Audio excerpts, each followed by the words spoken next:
Hello friends, വെറുതെ ഇരുന്ന് ബോറടിച്ചപ്പോൾ ഞാൻ വിചാരിച്ചു എന്തായാലും മാല ഉണ്ടാക്കുന്ന വീഡിയോ ഇന്ന് ചെയ്യാമെന്ന് വിചാരിച്ചു. അങ്ങനെയാണ് ഞാൻ ഈ വീഡിയോ ചെയ്യാമെന്ന് വിചാരിച്ചത്. അങ്ങനെ ഇത് ഇൻവിസിബിൾ ചെയിനിൻ്റെ വീഡിയോസാണ് ഞാനിന്ന് ചെയ്യാൻ പോകുന്നത്. അപ്പോൾ ഞാൻ കുറച്ചധികം ലോട്ടസിൻ്റെ ലോക്കറ്റ്സ് വാങ്ങിച്ചിട്ടുണ്ടായിരുന്നു. കാരണം നാളെ എനിക്കൊരു 50 പീസിൻ്റെ ഒരു ഓർഡർ ഉണ്ട്. അതായത് 25 പീസ് ലോട്ടസ് ചെയിനും പിന്നെ 10 പീസും പാലക്കയുടെ ചെയിനുമാണ് പറഞ്ഞിട്ടുണ്ടായിരുന്നത്. പിന്നെ അഡീഷണൽ ആയിട്ട് വന്നിട്ടുള്ളത് സ്റ്റോൺ വെച്ചിട്ടുള്ളത് 10 എണ്ണം. അങ്ങനെ അവർ ടോട്ടൽ 50 പീസാണ് ആ ചേച്ചി പറഞ്ഞിട്ടുണ്ടായിരുന്നത്. അപ്പോൾ നാളെ അത് കൊണ്ടു കൊടുക്കണം. രാത്രി രണ്ടുപേരും ഒരുമിച്ചിരുന്ന് ചെയ്യാമെന്ന് വിചാരിച്ചതായിരുന്നു. പക്ഷേ എനിക്ക് ഭയങ്കര ബോറടി ആയതുകൊണ്ട് ഞാൻ വെച്ച് ഇപ്പം തന്നെ ചെയ്യാമെന്ന് വിചാരിച്ചു. അങ്ങനെ ഞാനിതാ പണി തുടങ്ങിയിട്ടുണ്ട്. അതിനിടയിൽ കുറച്ച് വെള്ളമൊക്കെ കുടിച്ചു.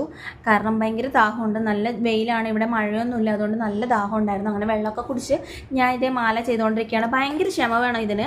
എനിക്കാണെങ്കിൽ ഒട്ടും ക്ഷമയില്ല.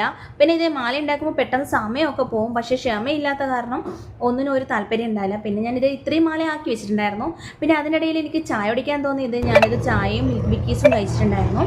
പിന്നെ ഇത് ആക്കി വെച്ച മാലകളാണ് ഇതൊക്കെ. ലോട്ടസിൻ്റെ ഇത്രയും കളറിലാണ് അവർ തന്നിട്ടുണ്ടായിരുന്നത്. അങ്ങനെ ഇതേ പാലക്കയും ലോട്ടസും ഒക്കെ ഞാൻ റെഡിയാക്കി വെച്ചിട്ടുണ്ട്.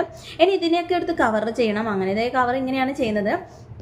പിന്നെ ഇത് ഞാൻ ലാസ്റ്റ് 21 ലോട്ടസിൻ്റെ ചെയിൻ ഉണ്ടാക്കി വെച്ചിട്ടുണ്ട്. കാരണം വെച്ചാൽ ബാക്കി 4 എണ്ണം ഉണ്ടാക്കാൻ വേണ്ടി കവർ ഉണ്ടായിരുന്നില്ല.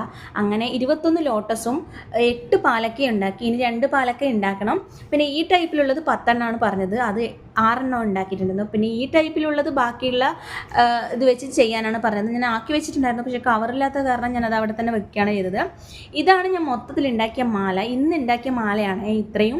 അപ്പോൾ ഭയങ്കര കുറച്ച് സമയം എടുത്ത് ചെയ്തതാണ്. ഭയങ്കര കഷ്ടപ്പാടൊക്കെ ഉണ്ട്.